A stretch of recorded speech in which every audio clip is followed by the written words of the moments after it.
তোমরা কেমন আছো? আশা করি ভালো আছো। সীমা ব্লগ চ্যানেলের নতুন একটা ভিডিও তোমাদের সবাইকে স্বাগত। তো আজকের টপিকটা হচ্ছে খুবই একটা সিরিয়াস টপিক। তো হ্যাঁ, সামনে পশ্চিমবঙ্গে ইলেকশন আছে, আমরা জানি ভোট আছে। তো ওই জন্যেই আমি ভাবলাম যে আমি তো ব্যাঙ্গালোরে থাকি 6 বছর ধরে, তো একটুখানি যারা আমার দেখে, যতটা যেটুকু লোকই আমার ভিডিও দেখুক, তারা যদি আমার কথাটা শোনে বা তারা যদি বোঝে, তো তার জন্য এই ভিডিওটা করা। এবং বোঝা শোনা মানে আমি কাউকে জ্ঞান বা ভাষণ দিতে আসিনি, ওরকম কিছু নয়। মানে আমি নর্মালি কিছু জিনিস বলতে এসেছি, যে পার্থক্যটা, যে আমাদের ওখানে ওরকম হয় কেন, এখানে হয় না কেন, এরকম একটা ব্যাপার। তো যেটা আমি তোমাদের বলতে এসেছি সেটা হচ্ছে যে আমি ব্যাঙ্গালোরে 6 বছর ধরে থাকি। তো 6 বছরে নিশ্চয়ই একবার দুবার ভোট আমি দেখেছি, দুবার না দেখলেও আমি একবার দেখেছি, তাই তো? তো এখানে যখন ইলেকশন হয়, কিচ্ছু বোঝা যায় না, কিচ্ছু বোঝা যায় না যে কবে এখানে ভোট আছে, কবে ইলেকশন আছে, কিচ্ছু বোঝা যায় না। হ্যাঁ, ভোটের সময় এইখানে পুলিশ একটা ক্যাম্প বসে, রাত 12টা একটা দিকে গাড়ি চেকিং হয়, যেটা নাকা চেকিং সব জায়গাতে হয়।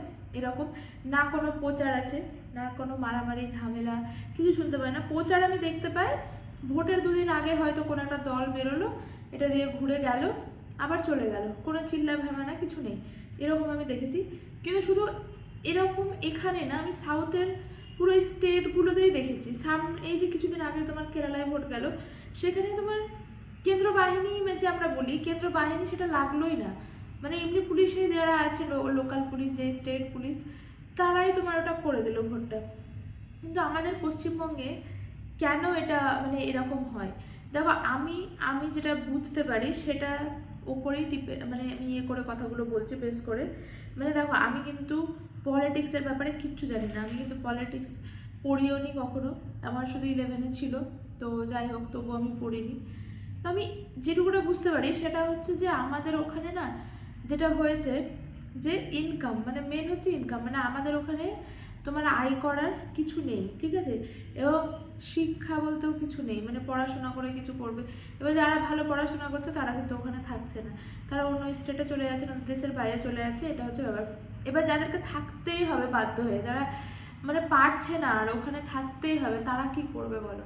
তখন ভালো ইনকাম করতে গেলে তো ওখানে ভালো কিছু নেই যে ভালো ইনকাম করতে পারবে।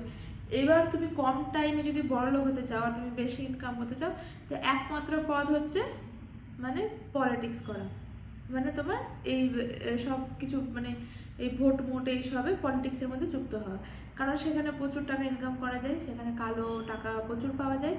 আর কোন স্টেটে পাওয়া যায় না জানি, তা তো আমি জানি না, কিন্তু পশ্চিমবঙ্গে প্রচুরই পাওয়া যায়। তো আমার বক্তব্য যেটা, আমি বেশি মানে বক্তব্য পেশ করবো না, কিন্তু আমি যেটা বলতে চাইছি যে এখানেও কিন্তু মানে এরকম ব্যাপার নয় যে কানাডা খুব ছোট রাজ্য বা কিছু না, অনেক বড় একটা রাজ্য। তার মধ্যে ব্যাঙ্গালোর একটা সিটি, যেমন কলকাতা পশ্চিমবঙ্গের রাজ্য, কলকাতা একটা সিটি, সেরকমই ব্যাঙ্গালোর একটা সিটি, এটা কানাডাটা অনেক বড়।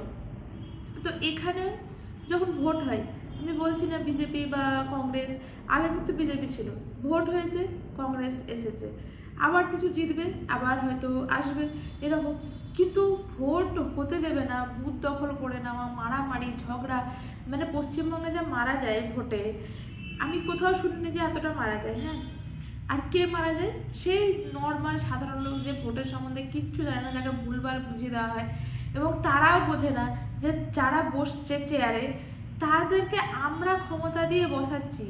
তারা এটা নয় যে তারা যেটা বলবে আমাদেরকে সেটা শুনতে হবে, না, আমরা যেটা বলবো তাদেরকে শুনতে হবে। কারণ আমরা আমাদের যে ইয়েগুলো, মানে আমরা আমরা হচ্ছে 100টা লোক, আমরা 100টা লোক একটা কাজ করতে পারছি না, তার জন্য আমরা একজনকে নির্বাচন করি, যে হ্যাঁ আপনাকে আমি নির্বাচন করলাম, আপনি এখানে বসুন, আপনি আমাদের এই কাজগুলো করে দেবেন, আমরা অন্য কাজগুলো করব, এরকম ভেবে তো ভোটটা হয়। তো এরকম যখন পাওয়ারে চলে যায়, ও ভাবে যে আমি সব, এরা কিছুই না, এরা কিছুই জানে না। না, এটা কিন্তু নয়। হ্যাঁ, এটা বোঝে না কেন আমি জানি না, কিন্তু সাধারণ লোক ভাবে যে না, ও তো সরকার, ও তো অমুক, আমরা বললে আমাদের মারবে। আরে ভাই, মারবে পিটবে সেটা তো পরের কথা, কিন্তু তুমি তো এমনিতেও মরে যাচ্ছ। তুমি যে ভোট দিতে যাচ্ছ বা কিছু করছো, তুমি যে লোকের লোকের সঙ্গে ঝগড়া করছো, তুমি পাশের বাড়ির লোকের সাথে ঝগড়া করছো। আচ্ছা, যদি তুমি ভোটে যেত, যে জিতছে, মানে যে জিতছে ভোটে, সে কি তোমার পাশের বাড়ির লোক? সে তোমাকে দেখতে আসবে? বারবার কেউ দেখতে আসবে না। পাশের বাড়ির লোকটা তোমার সুবিধা অসুবিধা যা হবে তাই তাকেই দেখবে। তো এরকম নয় যে কোনো আমি একটা পার্টি করি, ও একটা পার্টি করে, ও একটা পার্টি করে, মানে সে একদম দুশমন না। আমাদেরকে এটা বুঝিয়ে দেওয়া হয়েছে পলিটিক্সে যে যে হবে মানে ও অন্য পার্টি করছে আমি অন্য পার্টি করছি মানে তোমার সাথে ওর সাথে কথা বলা যাবে না, চলা যাবে না, না এটা কিন্তু শুধু সাধারণ লোক আর গরিব লোকের জন্যই। যারা মানে যারা পলিটিক্স সত্যিই করে তাদেরকে জন্য সেটা নয়। তারা কিন্তু সব দলের সাথে কথা বলে, সব দলের লোকের সাথে ঘুরে, সব দলের লোকের সাথে তাদের বন্ধুত্ব আছে, একই ফ্যামিলিতে মানে এরকম এরকম পলিটিক্সের মধ্যে আছে নেতা আছে যারা একই ফ্যামিলির কিন্তু অন্য দল করে, তারা কিন্তু ভাই ভাই এরকমও আছে। এটা আমি টিএমসির মধ্যেই দেখেছি, আছে একজন টিএমসি একজন বিজেপি, তাদের কিন্তু ভাই ভাই কোনোদিন ঝগড়া হয় না। তো এগুলো কাদের হয়? এগুলো হয় যারা গরিব অশিক্ষিত তাদেরই হয়। কেন হয়? তাদেরকে গরিব অশিক্ষিত করে রাখা হয়েছে, কারণ তারা বুঝবে না, তাদেরকে তারা বুঝে গেলে তাদের বেশি মানে ক্ষতি, যারা পলিটিক্স করে যারা নেতা মন্ত্রী তাদের বেশি ক্ষতি, তো কম বুঝলে তাদের সুবিধা, তো তাদেরকে বুঝতে দেবে না। তো আমার বক্তব্য হচ্ছে যে শুধু পশ্চিমবঙ্গেই ভোট হয় না, অন্যান্য জায়গায় হয়। এখানে আমরা কোনোদিন কিছু বুঝতে পারি না, কোনো রকম কিছু হয় না ভোটে, কিচ্ছু হয় না। লোক নর্মাল কাজ করে, কোনো ছুটি মুটি আমি দেখতে পাই না। হয়তো এখানকার যারা তাদের হয়তো ছুটি থাকতে পারে কি আমি জানি না, মানে যারা এখানকার বাসিন্দা পুরনো, আমরা তো বাইরে থেকে কাজ করি, আমাদের আমরা ওরকম ছুটি মুটি দেখতে পাই না। যাই হোক, আমার মনেও নেই অত। তো পশ্চিমবঙ্গে ভোট মানে হচ্ছে যে আমি কি বলবো, মানে এটা যুদ্ধ হয়, মানে বিশ্বযুদ্ধ যেমন হয় ওরকম একটা যুদ্ধ টাইপের মনে হয়। হ্যাঁ, যে এবার ভোট হচ্ছে, তুমি জানো না মানে কোনো স্টেটের মুখ্যমন্ত্রীর মনে হয় আমরা ঠিকঠাক নাম বলতে পারবো না, কোনো হয়তো পারবে তো কোনোটা পারবো না, কিন্তু পশ্চিমবঙ্গের মুখ্যমন্ত্রীর নাম সবাই জানে, কেউ নেই যে জানে না। কারণ এমন এমন আমাদের ওখানে জিনিস ঘটে, এমন এমন জিনিস চলে, তো সবাই জানে। তো ওটাই হচ্ছে ব্যাপার। আমাদের ওখানে নর্মাল যারা সাধারণ লোক তারা পলিটিক্স ভালো জানে না, কিন্তু আমাদের ওখানে যারা পলিটিক্স করে তারা সত্যি খুবই ভালো পলিটিক্স জানে। তো সেই রকম লোকগুলো পলিটিক্স জানে বলেই তাদের আমাদের ওখানে যারা আসে ক্ষমতায় তারা তোমার এসে অত অত বছর একবারেই থেকে যায়, মানে চেঞ্জ হয় না। কিন্তু আমাদের সাধারণ লোকরা বোঝে না যে তোমার বারবার যদি তুমি চেঞ্জ করো না তাহলে তোমার স্টেটটা বা তোমার রাজ্যটা উন্নত হবে। কেন? তার কাছে ভয় থাকবে যে আমার কাছে 5 বছর আছে, আমাকে কিছু করতে হবে, তাহলে আমাকে নেক্সট বছর রাখবে। তুমি বারবার যদি চেঞ্জ করো তখন ও বলবে আমাকেও এরকম কিছু করতে হবে, তোমার কাজ ভালো হবে। আর একটা মানুষ যদি ক্ষমতায় থেকে যায় না তাহলে তোমার আর কিচ্ছু করবে না, কারণ সে ভাববে যে আমি তো পাওয়ারে আছে, আমি যা বলো তাই, আমি তো পরের বছরে ছিলাম, আগের বছর তার আগেও থাকবে, মানে সে কী করে সব জায়গাগুলো তার দখলে চলে আসে, যত গুন্ডা মস্তান তাদের দখলে হয়ে যায়, এরিয়ার করে নেয়। তো এইসব ব্যাপার স্যাপার আছে। তো আমার বক্তব্য এটাই যে তোমরা এই যে ভোট আসছে বা ভোট চলে এসেছে আর কিছুদিন পরই ভোট, এবার 2 দফায় ভোট হচ্ছে, তো দয়া করে কোনো দলের হয়ে বা কোনো ইসের হয়ে সাধারণ লোকেরকে ঝগড়া করো না, মারামারি করো না, কাউকে মেরো না। তোমরা শান্তিভাবে মানে কি বলবো সুস্থ মেজাজে ভোট, যেটা তোমার অধিকার তুমি দেবে, তুমি যাবে ভালো করে ভোট দেবে। এবার হয়তো তুমি ভালো করে যাচ্ছ, আশেপাশের লোক ধরো তারা হয়তো ভালো করে রাখতে দেবে না, কিন্তু আমার কথা হচ্ছে যে মারামারি খুনোখুনি এগুলো করো না। যদি দেখো যে হ্যাঁ এরকম একটা এই সিচুয়েশন হয়েছে তাহলে ভোট দিও না, কি আর বলবো। ওটাই তো চাই যে ভোট না দিতে পারলে যে কটা দিতে পারবে ওরা দখল করবে, এই করবে। কিন্তু জানি না এবার কি হবে। এবার তো আগের তুলনায় প্রচুর কেন্দ্র বাহিনী এসছে, তারপরে তোমার মানে ভোটর দফাও কমিয়ে দিয়েছে, কি হবে জানি না। আমরা তো ভোট দিতে যাচ্ছি না, মানে ভোট দিতে যেতে পারবো না, প্রচুর টিকিটের দাম বেড়ে গেছে, এদিকে এত ইরানের সাথে ঝগড়া হচ্ছে রে, তো যাওয়া যাবে না, তো যাচ্ছি না আমরা ভোট দিতে। কিন্তু তোমরা যারা ভোট দিচ্ছ খুবই সাবধানে ভোট দিও, আর মানে কি বলবো খুবই কেয়ারফুলি থেকো, নিজের পাশের বাড়ির লোককে প্রোটেক্ট করো, গ্রামকে প্রোটেক্ট করো। দেখো এমন করো না যে মানে নিজের ঠিক থাকছো কিন্তু পাশের লোক যা করছো করুকতে তাকে গিয়ে মারি বা তাকে গিয়ে ধরি, এটা করো না। ভোটটা হচ্ছে সবার নিজের অধিকার, নিজের পার্সোনাল ব্যাপার। যখন মানুষ সাবালক হয়ে যায় ওই জন্যই সে ভোট দিতে পারে। যার যাকে ইচ্ছে, যার যাকে ভালো লাগে যে হ্যাঁ আমার এই জন্য এ করতে পারে, ওই দল আমার জন্য এটা করতে পারে, ও ভালো, হ্যাঁ সেটা ভেবে তুমি নিজের মনের মধ্যে দেবে। কিন্তু সেইটা নিয়ে হাইলাইট করে উত্তেজিত হয়ে মানে কাউকে মারা ধরা বা এ করা প্রচুরই হচ্ছে। আর এমন এমন কথা বলছে না নেতা মন্ত্রীরা, আমি জানি না যে এগুলো পলিটিক্সে মানে আছে কি নেই রুলে নিয়মে, এবং তাদের উপর কোনো অ্যাকশন নেওয়া হয় না। একবার যদি অ্যাকশন নেওয়া হয় না দ্বিতীয় ব্যক্তি বলবে না, কিন্তু ওরকম অ্যাকশন নেওয়া হয় না। যারা বড় বড় পদে আছে তারাই বলছে। হ্যাঁ, তো আমি দেখো আমি কলকাতায় ভোট দিই, মানে কলকাতায় বলতে আমি ওয়েস্ট বেঙ্গলে যে ভোট দিচ্ছি না এর মানে যে আমি খবর এখন আমি সারাক্ষণ নিউজ দেখি, আমি দেখি যতটুকু নিউজে আসে ততটা, সব খবরগুলো তো নিউজে আসে না। নিউজ কি করে, যেগুলো সিটি সেগুলোতে খবরগুলো ধরে, গ্রামের দিকে কত কিছু হয় না হয় সেগুলো তো কেউ জানে না। তো যাই হোক, তো ওটাই ব্যাপার যে তোমার নিজের অধিকার, তোমার যাকে ইচ্ছে তাকে দেবে, তোমার ভালো যদি লাগে তুমি ভোট দেবে, না ভালো লাগলে দেবে না, তোমার যে দলকে পছন্দ তুমি দেবে, কিন্তু একটা জিনিস ভেবে দেবে যে তুমি এখন বেঁচে আছো বর্তমানে, তোমার অবস্থাটা কি, তুমি এমন কাউকে দাও যেন তার, তোমার যে নিউ জেনারেশন আসবে তারা যেন কিছু করে খেতে পারে, থাকতে পারে, এগুলো যেন সবাইকে নিজের রাজ্য ছেড়ে অন্য রাজ্যে যেতে হয়।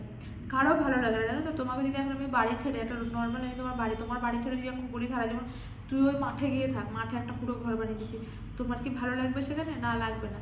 কারণ বাড়িতে থাকার মজাটাই আলাদা, সবাইকে নিয়ে থাকা, নিজের স্কুল, নিজের কলেজ, নিজের ছোটোবেলার বন্ধু, নিজের ছোটোবেলার জায়গা, সেগুলো ছেড়ে মানুষ অন্য জায়গায় থাকে, কারো ভালো লাগে না।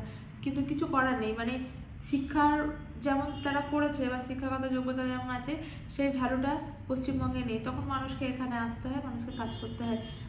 তুমি বলো মুর্শিদাবাদ থেকে, মুর্শিদাবাদ আমার ডিস্ট্রিক্ট, আমার নিজের, তো ওখানে কি, ওখানে দেখবে লোক যখনই মুর্শিদাবাদ শোনে না, তাদের প্রথম মাথার মধ্যে আসবে যে তারা অশিক্ষিত, তারা গরিব, তারা পিছিয়ে পড়া একটা স্টেট, এরকমভাবে। আর প্রথম তো আসবে তারা হচ্ছে লেবার, তাদের তাদের পড়াশোনা, তাদের কথাবার্তা, তাদের কালচার কিছুই মানে তারা জানে না, তারা গরিব, তারা হচ্ছে লেবার, এরকম একটা চলে আসে। কিন্তু সেটা কেন, সেটা কেন হয়েছে, সেটাকে কেউ চেয়েছে যে সেটাকে বাড়ানো হোক, সেটাকে বড় করা হোক? না, কোনো দল, কোনো রাজনীতি দল বলো, কেউ বলো চায়নি, কারণ ওটাকে ওরকম করেই রাখতে চেয়েছে, কারণ সেখান থেকে ভোট প্রচুর আসে, কারণ ভোট আমরা চোখে যেটা দেখতে পাবো সেটা দেখে আমরা ভোটটা দেবো, এটাই যেন হয়। তো সেটাই করে। এবার তুমি যদি বেশি পড়াশোনা করো, তুমি যদি শিখো, তাহলে তো তুমি আর ভোট দেবে না, কারণ তুমি তো তখন অন্য কিছু ভাববে। তো ওটাই হচ্ছে ব্যাপার। তো সব সময় কি বলতো, দেখবে যে আমি এখন কি আছি আর ফিউচারে আমি কি থাকবো, কতটা ভালো থাকবো। আজকে যদি আমি বলি, যারা ওখানে মেয়েরা আছে আছে বলে যে হ্যাঁ ও অত টাকা দিচ্ছে, এ দেবে, ও দিবে বলছে, ও দিচ্ছে, তো আমি ওকেই ভোট দেবো। আরে ভাই, যদি তাহলে তোমার যদি এত টাকা দিচ্ছে, এতই ভালো, তাহলে তোমার বাড়ির ছেলে, বউ, বাচ্চা, মানে যারা ছেলে আছে বা তোমার বর আছে, বউ বাচ্চা নিয়েও অনেকে চলে যায়, তারা কেন কলকাতা ছেড়ে অন্য স্টেটে কাজ করতে যাচ্ছে? আজকে যদি সে খুবই ভালোই হয়, আমার কথা হচ্ছে, দেখো আমি যখন ছোট ছিলাম তখন সিপিআইএম ছিল, আমি সিপিআইএমের ব্যাপারে আমি কিছু বলতে পারবো না, কারণ আমি দেখিনি। কিন্তু এখন আমি যেটা বিজেপি আর তৃণমূলের ব্যাপারে দেখছি, মানে টিএমসির ব্যাপারে, সেটাই আমি বলছি। তোমার যদি খুবই ভালোই করে, তোমাকে এত কিছু টাকা দিয়ে, মানে গভর্নমেন্ট এত এত টাকা দিচ্ছে, লক্ষ্মীর ভান্ডারে, ওই হ্যানা তেনা, যুবসাথী, অনেক কিছু দেয়, তো কন্যাশ্রী এইসব তো দিচ্ছে। তো যখন দিচ্ছে, তোমার যদি এতই গভর্নমেন্ট ভালো, তো তোমার বাড়ির ছেলে বরকে কেন অন্য স্টেটে কাজ করতে যেতে হচ্ছে বেশি টাকা লেবারের জন্য? কেন যেতে হচ্ছে? তোমার এই 1,500 টাকায় এখনকার দিনে কিছু চলে, বা 1200 টাকায় কিছু চলে? একটা মানুষ যদি নুন দিয়ে ভাত খায় এক মাস এখনকার দিনে, শুধু নুন দিয়ে, তো তার গ্যাস সব কিছু খরচ নিয়ে জল কিনে খেতে হয় এখনও, তাও মানুষকে যারা শহরের দিকে থাকে, তাদের 3,000 টাকা খরচ আছে, কিছু হবে? কিচ্ছু হবে না। তুমি কি ভাবছো তোমাকে তোমাকে 1,500 টাকা দিচ্ছে, তোমার বর তোমাকে 1,500 টাকা দেয়নি? আগেকার দেয়নি তো তাদের বউ বাচ্চারা আগে চলেনি? ওটা কোনো কথা না। কিন্তু হ্যাঁ, আমি আরেকটা কথা বলবো, যেই টাকাটা দিচ্ছে সবাই নেবে, কারণ হচ্ছে ওটা হচ্ছে সাধারণ লোকের ট্যাক্সের টাকা, ওটা মোটেও গভর্নমেন্টের টাকা না। যদি আপনার সরকার দিচ্ছে না, মোটেও সরকার দেয় না। সাধারণ লোক যারা চাকরি করে তাদের যে ট্যাক্স কাটা হয় চাকরি থেকে, সেই ট্যাক্সের টাকা ওগুলো, গভর্নমেন্ট ওগুলো থেকে না। তো গভর্নমেন্ট আমাদের উপর ঋণ করে ধার নিচ্ছে, স্টেটের উপর ঋণ করে কিছু বা কিছু করে ধার নেয়, ধার নিয়ে ওগুলো করে। এবার ধারের কথা তো ছেড়ে দাও, কত ধার করেছে, কবে শোধ হবে কেউ কিছু জানে না। তো যাই হোক, আবার গভর্নমেন্টরা বলে আমি তো একটা টাকাও নিই না, আমি তো কখনো কারো টাকা, আমি তো নিজে ইনকাম করে খাই। কিন্তু কথায় কথায় যে 10-12টা করে উকিল কেস করে আসে, বিনা কারণে কেস করে আসে ভোটে জেতার জন্য, দেখাতে লোককে যে হ্যাঁ দেখো আমি তোমাদের জন্য লড়ছি, এই দেখো আমি কোর্টে গেছি, আমি কেস করেছি। এই যে উকিলগুলোকে টাকা দেয়, কত কত টাকা দেয় তোমরা জানো? কেউ জানে না, আমিও জানি না কত টাকা দেয়, কিন্তু জানি যে প্রচুর টাকা দেয়, মানে লাখ লাখ ছাড়িয়ে যাবে, কত লাখ সেটা ঠিক নেই, কোটিও হতে পারে। তো এরকম যে টাকাগুলো যায়, এগুলো কোথা থেকে যায় বলো? এগুলো সাধারণ লোকেরই টাকা, যারা ট্যাক্স দেয়, যারা খাটে পিছনে, যারা এত কিছু করে, এই যে তোমার এই যত চাকরি করে গভর্নমেন্টে যারা করে, তারা সব ট্যাক্স দেয়। গভর্নমেন্ট বলো প্রাইভেট সেক্টর বলো সবাই ট্যাক্স দেয়, সেখান থেকে এগুলো করতে পারে। তো লোক ভাবে যেগুলো সরকারের টাকা না, তো ওই জন্যই যা টাকা পাবে যেগুলো আসবে সবাই নেবে, ভালো কথা। কিন্তু তাই ভাববে না যে হ্যাঁ ও আমাকে টাকা দিচ্ছে বলেই তুমি। এই যে একটা কথা আছে, ভোটের আগে টাকা দেওয়া যায় না। টাকা দিলে ডাইরেক্টলি যদি কাউকে টাকা দেওয়া হয় যে না আমি তোমাকে টাকা দিলাম তো ভোট দাও, দেওয়া যায় না বলে যত দেখবে ভোটের আগে যত তোমার এই প্রকল্পগুলো চালু হয়, মানে যেগুলো গভর্নমেন্ট শুরু করে প্রকল্পগুলো, সব দেখবে ভোটের আগে করে। কেন? তুমি ডাইরেক্টলি তো টাকা দিতে পারবে না ভোটে, তো তোমাকে কোনো প্রকল্পের থ্রু দিয়ে লোককে টাকা দিতে হবে। তখন বলবে যে আমি তো এইটা করেছি, এই হিসেবে যদি কোর্ট কেউ কেউ বলে যে এটা কেন এখন করলো, তো বলবে আমি তো প্রকল্প করেছি লোকের উন্নতির জন্য, ভালোর জন্য। কিন্তু টাকাটাই কিন্তু দিচ্ছে ভোটের আগে, কিন্তু অন্য সময় দেবে না, কারণ ভোট নেওয়ার সময়তে এটা দেবে। তাহলে কি করবে? হ্যাঁ সাধারণ বলবে যে হ্যাঁ আমাকে টাকা দিয়েছে তাহলে আমি তোমাকে ভোটটা দিই, এরকম ব্যাপার। তো অনেক এদের প্ল্যান থাকে, অনেক কিছু থাকে। তো আমি এটাই বলবো, জানি না পশ্চিমবঙ্গে কোনোদিন ঝামেলা মিটবে কিনা। বিহার নাকি খুব ঝগড়া হতো, তখন তো আমরা ছোটো, বাবারা বলতো প্রচুর ঝগড়া হতো, আমরা ভোট করা যেত না। এখন কিন্তু বিহার ভোট হয়ে গেল সুন্দর, অন্য জায়গাতেও এসআইআর হয়েছে, প্রচুর নাম কাটা গেছে। ইউপি তো তোমার বিজেপির হাতে, ওখানে 2 কোটির বেশি নাম, 2 কোটি কত 4 লক্ষ মতো নাম কাটা গেছে। আমাদের ওখানে 91 গেছে, কিন্তু 91 তো গেছে। এবার আরেকটা কথা হয়েছে যে নাম দেখবে যারা ভালো লোক যারা ছিল এখানে তাদেরও কাটা গেছে। কারণ অনেক সময় কি হয়, আমাদের ওই বিবি বেওয়া, তোমার খাতুন, তার মধ্যে ব্যানার্জি বন্দ্যোপাধ্যায়, এগুলোতে তো প্রবলেম হয়েছে। তো এইসব ব্যাপার আছে, কিন্তু ওটা করাও দরকার ছিল। অনেক লোকের নামও বাদ গেছে, তো অনেক ব্যাপার আছে, ওইসব তো অত কথা ডিটেলসে বলা যায় না। তো যাই হোক, কিন্তু ওখানে এত প্রবলেম, অন্য জায়গায় কোনো প্রবলেম হয়নি।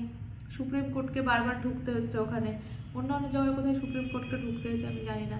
সুপ্রিম কোর্ট নিজেও বলেছে যে আপনাদের ওই রাজ্যে কেন ঝগড়া হচ্ছে বা এত কিছু, অন্য জায়গায় তো হচ্ছে না। তো এইসবই ব্যাপার। অন্যান্য স্টেটে আমি এখানে থাকি বা এখানে থেকেছি, আছি এখনও, কোনো ঝামেলা দেখিনি। আমাদের ওখানে ঝামেলা আমি দেখতে পাচ্ছি, মানে দেখতে পাইও, দেখতে এখনও পাচ্ছি। তো ওটাই বলছি, তোমরা সুস্থভাবে ভোটটা দেবে, ভালোভাবে থাকবে, নিজের পছন্দের মতো ভবিষ্যতের কথা ভেবে যে দলকে হোক ভোটটা দেবে, তোমাদের যাকে ভালো লাগবে। তো আর কিছু বলার নেই, এটাই বলবো, ভোটের দিন খুব সাবধানে থেকো। আগে পরিবেশটা বুঝে নেবে যে কেমন গরম নাকি কী হতে চলেছে, কারণ আমাদের ওখানে তো বোমা টোমা এমনি কিছু নর্মাল, মানে বোমাটা ফাটলো, বোমাটাকে হেঁটে গেছে তো ঠিক করতে গেল, কিন্তু কখনো দেখে না যে বোমাটার উৎসটা কোথায়, কোথা থেকে আসছে। পিস্তল দিয়ে কাউকে মারলো, হ্যাঁ পিস্তল দিয়ে মেরে তাকে ধরেছে, কিন্তু এটা দেখলো না যে পিস্তলটা আসতে কোথা থেকে। এগুলো করছে আমাদের ওখানে, মানে কিছু হয় না, ধরাধরি হয় না। মানে যেখান থেকে উৎপত্তি হয়েছে জায়গাটাকে যদি ধ্বংস করা হয় তাহলে তো এগুলো হবে না, সেটা করা হয় না। যখন যেটা ঘটছে ওইটুকুটাই, তো ওগুলো একটু দেখে নেবে, সাবধানে থাকবে। তো ঠিক আছে, আর কিছু বলতে চাই না, ব্যাস এইটুকুটাই। যদি ভিডিওটা ভালো লাগে তাহলে অবশ্যই লাইক করবে, কমেন্ট করবে, শেয়ার করবে, আর অবশ্যই অবশ্যই আমার চ্যানেলটা সাবস্ক্রাইব করবে। তো আজকের মতো টাটা, বাই, ভালো থেকো সবাই, দেখা হবে নেক্সট কোনো ভিডিওতে। টাটা।